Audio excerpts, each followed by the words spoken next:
Hey guys, what's going on? Just going to do a little Jays talk here this morning. What I wanted to touch on is the same thing everyone's touching on. It's the roster moves. So I'm on the Blue Jays official X profile here, and just going to have a look at these transactions. So we've reinstated Alek Manoah, Jordan Romano, Dalton Varsho, and Will Wagner from the 60-day IL.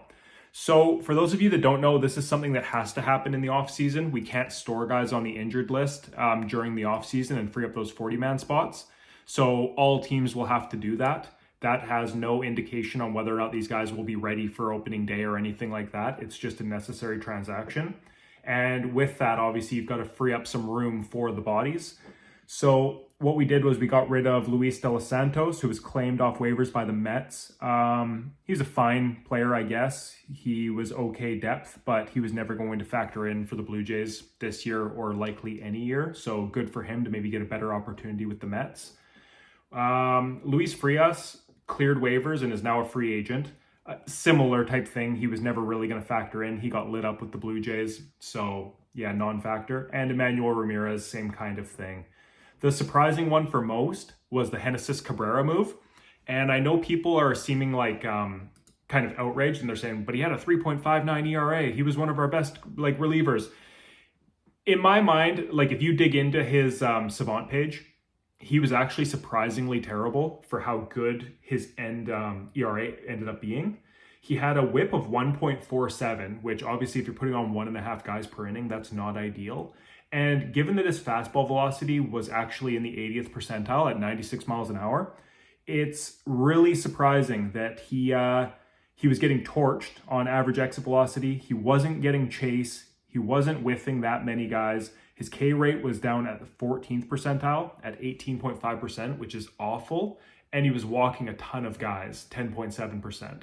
So the way that he profiles as a pitcher, he throws hard and he's wild and he doesn't have a lot of great secondary stuff.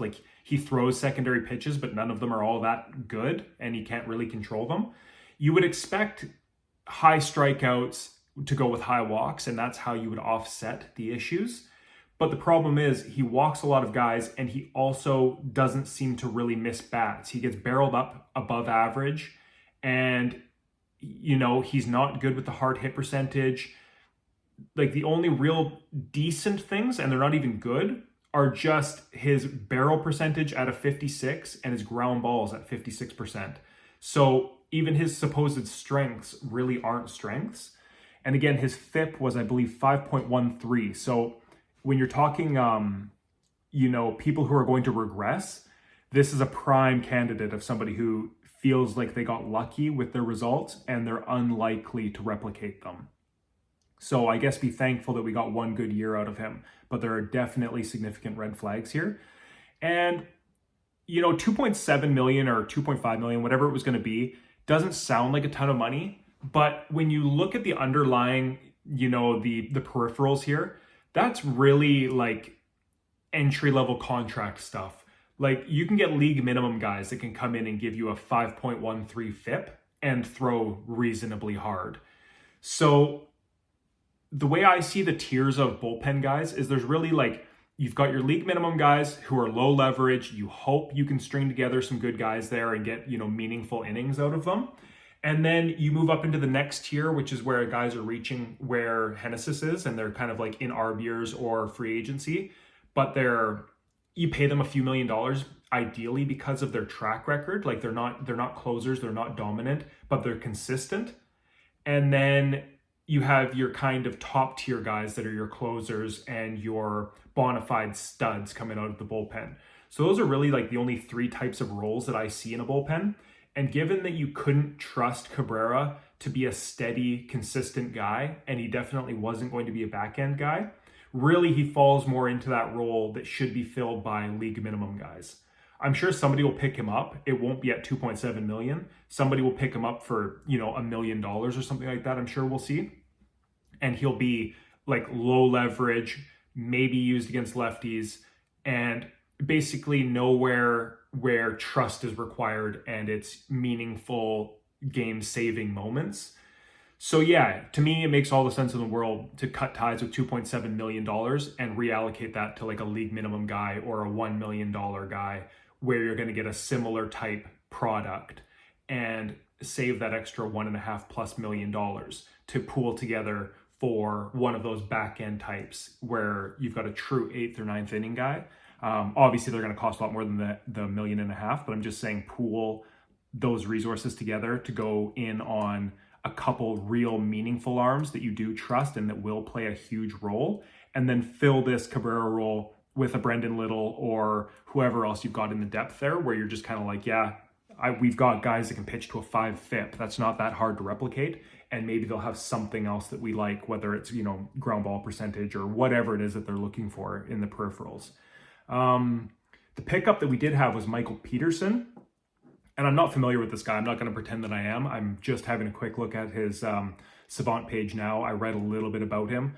It sounds like he was very, very good in AAA. Like, he was striking out a ton of guys. He wasn't walking hardly anybody. And he's 6'7", 200 pounds, 30 years old, 97.1 mile an hour fastball, 92nd percentile.